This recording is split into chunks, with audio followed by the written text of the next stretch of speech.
Olá pessoal, mais um vídeo aqui no canal.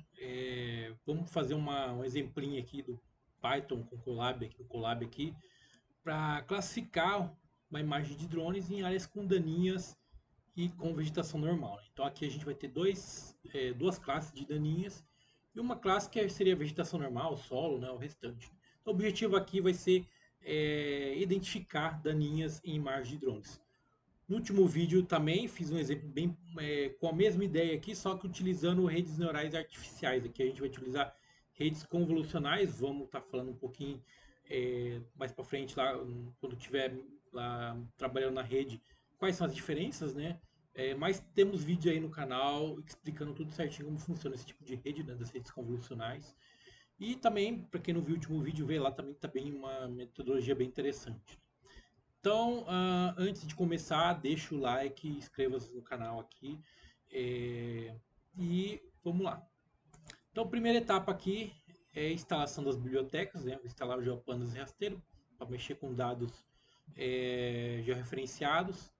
Vou conectar com o meu Google Drive, onde eu vou estar os arquivos ali embaixo, vou estar falando sobre os arquivos que eu vou estar utilizando.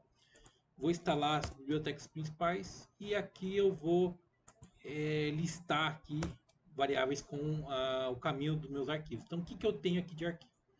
Primeiro, eu tenho uma imagem TIFF, então é a imagem da área de interesse que eu tenho. Depois, tenho três shapefiles, né? Um para cada classe. Então, eu tenho classe 1, 2, 3, que seria daninha tipo 1, daninha tipo 2 e classe normal, né? Então, o restante. Vou abrir esses três shapefiles aqui, criando o GeoDataFrames. Então, tem o GeoDataFrame 1, GeoDataFrame 2 e GeoDataFrame 3. Então, vamos lá abrir. E vou plotar aqui uma Matplotlib junto com a imagem de drone, né? Então, aqui já está plotada, né? Como é uma imagem grande, demora um pouquinho até para o Matplotlib plotar, né? A quantidade de pixels que a gente tem. Mas o que a gente tem aqui é uma imagem de drone, uma área de um canavial aqui. E para cada cor de ponta aqui eu tenho uma classe diferente, né? Então, por exemplo, em amarelo aqui eu tenho uma daninha de certo tipo. Em vermelho tem de outra. E em azul tem áreas normais. Áreas sem daninhas. Então, a partir de cada ponto aí, o que eu vou fazer? Eu vou pegar o centro, o ponto, né? E selecionar o pixel, que é o ponto centro desse, que é o ponto, né? E eu vou recortar uma imagem aí de, por exemplo, 512 por 512 ou 256 por 256 em volta de cada pixel. Assim, a gente vai gerar um dataset de eu trabalho com redes convolucionais a partir do ponto, né? Então, a partir do centro do ponto, a gente gera uma imagem ali de 256 por 256, 512 por 512 e depois utiliza esse dataset que a gente criou para treinar a rede e aí depois mais para frente de como que a gente vai predizer para a imagem completa, né? Então esses pontos foram coletados lá no QGIS. Então joguei a imagem de drone lá no QGIS, fui lá, criei um arquivo vetorial de cada ponto, fui selecionando assim, coletando pontos para cada uma dos três arquivos, né? E aí eu obtive esses dados. Então vamos começar aí a criação do meu dataset, né? Então vou abrir imagem primeiramente. Fiz a transposição para deixar ela na ordem linhas, colunas e bandas, né? Então aqui ó, tem uma imagem de 23 mil pixels por 8 mil pixels, né? Então tem de 23 mil pixels aqui de altura por 8 de largura aqui.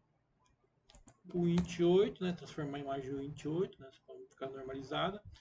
E eu vou criar aqui uma nova coluna, um ID aqui nos três de data frames aqui. Um com 0, 1 e 2, que serão as três classes, né? Como a gente tem classe daninha tipo 1, tipo 2 e normal, né? Precisamos ter uma coluna para identificar cada uma das classes, né? Então tem um ID único para cada classe. E vou juntar os meus três GeoDataFrames em um único GeoDataFrame. Então eu tenho agora um único GeoDataFrame de pontos, onde cada ponto aqui vai ter, além da coordenada, né? Se a gente dá um print aqui no GeoDataFrame aqui, ó, vamos ver aqui, eu vou ter, além da coordenada, o ID, ou seja, agora eu consigo identificar de que classe que é cada ponto. Então, tendo isso, eu vou fazer um código aqui para percorrer esses pontos obter a linha e coluna desse ponto na imagem, no pixel, né? E recortar aqui uma imagem aqui que a gente vai ter aqui de 128 por 128, né? Então, não é 256 por 256, 128 por 128. Então, vamos executar o código para cada linha que ele vai extrair. Transformamos aqui a lista de imagens num NumPy Array, a lista de labels também. Então, minha variável x tem 300 imagens de 128, 128, três canais, né, com canais RGB. E minha variável y, eu peguei o ID de cada um dos pontos. Então, tem uma lista de IDs aqui. Próximo passo é remover algumas variáveis aqui para não precisar na memória do Google Colab. Aqui fazer um dicionário de nomes, né? Para a gente poder depois, quando plotar ou como obter os resultados, né, obter os nomes também. Então, classe 0 daninha tipo 1, classe 1 daninha tipo 2 e classe 2 normal. Aqui plotamos uma das imagens, né? Então a gente plota aqui com a número 20, a imagem número 20, né? Então obtemos aqui que é uma daninha tipo 1. Próximo passo é normalizar o nosso dataset de imagens, né? Para valores de 0 e 1, porque as redes neurais convolucionais elas trabalham com valores entre 0 e 1. Então, como a gente tem um range de valores da imagem de 0,255, a gente divide por 255 e obtém valores entre 0 e 1. Próxima etapa é trabalhar agora com os dados de referência, né? Então, a gente tinha uma lista de labels ali, né? Por exemplo, o daninha tipo 1 é 0, o daninha tipo 2 é 1, e assim por diante. O que a gente vai fazer? A gente vai converter esses valores é, únicos aqui, né? 0, 1, 2, 3 se tivesse, 4 se tivesse, em um vetor binário aqui com zeros e uns, né? Por que a gente faz isso? Porque quando a rede convolucional está trabalhando lá na última camada, a gente usa uma camada chamada softmax, né? Para a gente encontrar qual que é a probabilidade daquele resultado final, esse é de tal classe, né? E como a gente tem, como essa camada aí se utiliza, por exemplo, se a gente tem três classes, a gente vai trabalhar com três neurônios, né? Então a gente precisa ter aí uma codificação de acordo com a quantidade de neurônios que a gente tem na última camada, né? Então, como a gente tem três classes aqui, a gente vai ter três neurônios na última camada, logo a gente tem que codificar esse valor aqui ó, de categórico, né, para um vetor binário aqui de zeros e 1, por exemplo, onde a classe 0 representa o vetor 1, 0, 0, 0, a classe 1, 0, 1, 0, 0, a classe 2, 0, 0, 1, 0, a classe 3, 0, 0, 0, 1. A gente vai fazer com os nossos dados, né, vai ficar um pouco parecido aqui, só que aqui com três um vetor binário com três posições, né? Então vamos aplicar o Unirote Encode. Se a gente olhar aqui, ó, nosso Y, ver o shape dele, né? Vou só plotar aqui também. Ó, a gente tem uma codificação de agora uma lista agora de vetores, ó, né? Com três posições cada uma. Se a gente quiser olhar aqui melhor. Então, feito isso, podemos agora dividir o nosso tanto os dados de referência como as imagens em treinamento e teste. Setamos o número de classe. A gente tem três classes, que vai ser a quantidade de neurônios que a gente vai ter lá no final. E aqui a gente já pode começar a construir nossa rede convolucional. Então, de novo, para quem não viu o vídeo, a gente tem um vídeo explicando como funciona uma rede convolucional. Geralmente está nas lives lá que eu fiz lá, uma explicação bem básica de como funcionam as redes convolucionais. Então aqui o que eu fiz? Eu construí uma rede convolucional aqui com o objetivo aqui de ela ler cada imagem e cada dado de referência e aprendendo a classificar, por exemplo, essa imagem aqui, ó, que a gente viu aqui é uma imagem que contém daninha tipo 1. Então essa imagem aqui contém daninha tipo 1. Próxima imagem, ela vai aprender assim por diante até ela gerar os pesos, né, para a gente ter um modelo de inteligência artificial que reconhece, quando a gente passa novas imagens, reconhece aí de que classe é cada uma das imagens que a gente vai passando para a rede depois. Então, criado aqui a arquitetura, o modelo da rede convolucional aqui. A gente pode treinar aqui. Passamos aqui quando é de épicos, né? Então eu fiz o treinamento aqui, ó. Então a gente foi aprendendo a classificar daninhas, né? E aqui a gente tem a curva de aprendizado, ó. Então em vermelho aqui é a accuracy, né? No dados de validação, e em azul nos dados de treinamento. Então sempre está sempre próxima da outra, ou seja, o modelo está performando legal. Está entre 0.93 e 96, 97, 98 aqui. Acurácia. A loss também está bem baixa, está bem próxima uma da outra, né? E a gente pode aplicar aqui as métricas, né? Então, realizamos a predição aqui dos dados de teste, né? Agora, ver dados que a rede nunca viu, ver imagens que a rede nunca viu. A gente aplica o argmax para obter, para fazer aquela transformação inversa lá do vetor de três posições para um único, uma variável categórica, né? Um dado categórico, né? 0, 1, 2, 3. E aí aplicamos aqui, obtemos uma acurácia aqui de 85%, ou seja, ela está acertando 85% dos resultados. Se a gente quiser analisar melhor, a gente pode ver outras métricas aqui, como o Classification Report, que ele verifica a precisão, o recall, F1 Score, para cada uma das classes, né? Ou uma de confusão também, que é bem interessante, ó. Então aqui a gente tem alguns dados aqui da quantidade de amostras que a rede acertou para DMNIA tipo 1, aqui para DMNIA tipo 2, aqui para DMNIA para a área normal, né? E em volta aqui está onde tem os erros, né? Então aqui o verdadeiro era normal e o algoritmo classificou como daninha tipo 1. Aqui era normal e o algoritmo classificou como era daninha tipo 2 e o algoritmo classificou como normal, né? Então é bem interessante para a gente classificar aqui, para a gente analisar onde estão as confusões, né? Então, tem muita confusão aqui entre daninha tipo 1 e normal. Aí é questão de preparar mais os dados, analisar os dados, né? Então depois que a gente falou, nosso modelo está legal, podemos aplicar agora para uma outra imagem. Mas aqui nesse exemplo eu vou utilizar a mesma imagem, né?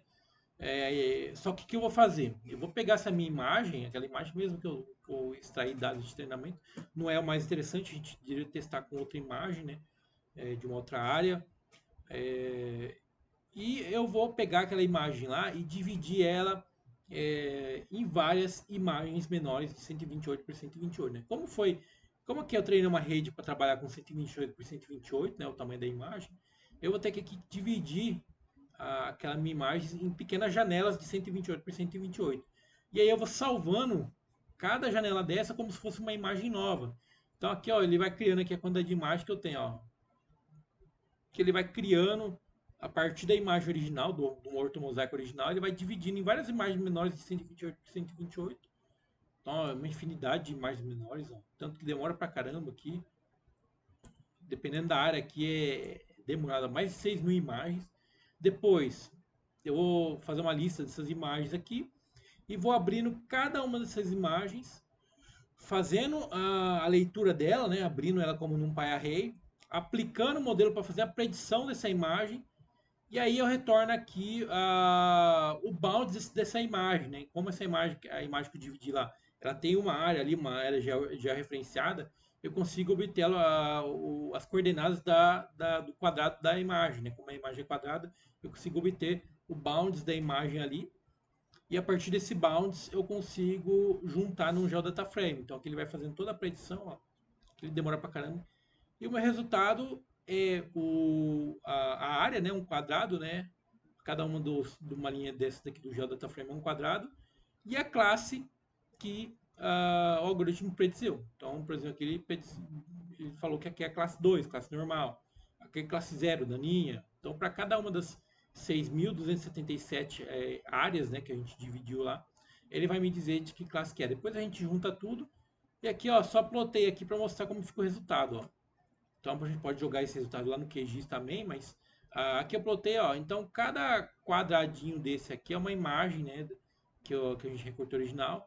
E como eu tenho aqui a coordenada da área e da imagem, né, em volta da imagem, eu consigo ter um polígono aqui, ó. Então cada quadradinho desse é um polígono de 128 por 128 pixels, né? Só que aqui como a gente está trabalhando com vetores, né, não tem pixel, mas aqui tem tem só os quadradinhos, né? Seria cada quadradinho um polígono aqui. Ó, então, a gente pode ver aqui que nessa área aqui, ó, tem mais daninhas aqui também. Aqui nessa região central não tem tanta, né? E aí depois a gente pode realizar várias análises e tomadas de decisão a partir desse resultado. Então, preciso aplicar mais daninhas nessa área aqui. Aqui eu não preciso jogar ah, tanto, tanto produto químico ali para matar daninha. Então é só nessa área aqui. Aí você tem uma economia de produtos, até para você trabalhar ali. Você consegue trabalhar somente nessa área aqui, né, em vez de trabalhar na área completa, né? Você tem uma economia de valores, né? E aí você pode salvar no Shapefile, depois exportar lá, trabalhar, jogar num robô que faz tudo automático, né? Num drone automático de pulverização, ou num trator de pulverização automático, ou mesmo um trator normal que consegue ler esses arquivos e fazer uma aplicação variável nessa área aqui, né? Então tem uma infinidade de possibilidades que você tem após fazer gerar esse resultado. Então, para vocês terem uma ideia aqui, eu só utilizei aqui o meu tempo, né? Não tem gasto nenhum com é claro, tem o gasto do Google Colab, né? Que é o Google Cloud Pro que eu estou utilizando aqui, mas você consegue trabalhar na versão livre também. É, então você consegue desenvolver análises altamente com algoritmos de alta precisão, top de linha do que a gente tem hoje em dia, né? É, utilizando Python, conhecimento, só o seu conhecimento em Python aqui, treinar redes neurais, algoritmos de inteligência artificial e gerar resultados bem interessantes aqui, úteis para você poder vender seus projetos aí, né, vender suas consultorias, né. Então é um exemplo bem interessante aqui que eu disponibilizo aqui no meu canal. E aí quem quiser, quem tiver interesse de querer aprender toda a parte de inteligência artificial em imagem de drone, como trabalhar. Essa é uma das primeiras etapas, umas primeiras tarefas que a gente tem, que é a classificação. Tem tarefa de segmentação, detecção de objeto, né? Logo mais em fevereiro aí, a gente vai estar lançando aí, junto com a Ambigel aí, mais uma turma aí do IAGEL, né? Nosso curso de inteligência artificial aplicado em imagem de satélite e drone. Então, tudo que a gente viu aqui, ó, a gente aprofunda lá no nosso curso, né? A gente aborda mais profundamente cada uma das etapas, né? Ver redes mais complexas, ver exemplos mais complexos, tanto para agricultura de precisão, mas também para outras áreas. Né? Então, isso aqui não precisa ser feito somente para agricultura de precisão. Esse código aqui pode ser muito bem desenvolvido para uma área totalmente diferente, por exemplo, mineração, geologia. Então é só você ter os dados que você ia aplicar os algoritmos que você consegue gerar os resultados através do código, né? Só vai mudar aqui o propósito aqui, né? O algoritmo é o mesmo, a forma de trabalhar é o mesmo, né? Você vai usar dados já referenciados. Então, você aprendendo isso, você pode aplicar em diversas outras áreas, não só na agricultura de precisão. E também tem diversas outras tarefas, né, como contagem de plantas, detecção de linha de plantio, detecção de doenças, contagem de frutos, tem um monte de outras aplicações que a gente também trata lá no nosso curso lá, né, do IAGEL. Então, esse aqui é só um exemplo bem básico que eu vou deixar aqui para vocês aqui no canal. Vou deixar o notebook aqui, vou deixar também o link do dataset para vocês baixarem, para vocês tentarem replicar o código também, né, que é interessante aí. E então é isso, né? Valeu aí por estar assistindo. Até o próximo vídeo aí. Espero estar trazendo mais exemplos práticos aqui, né? Para vocês. Falou, até mais.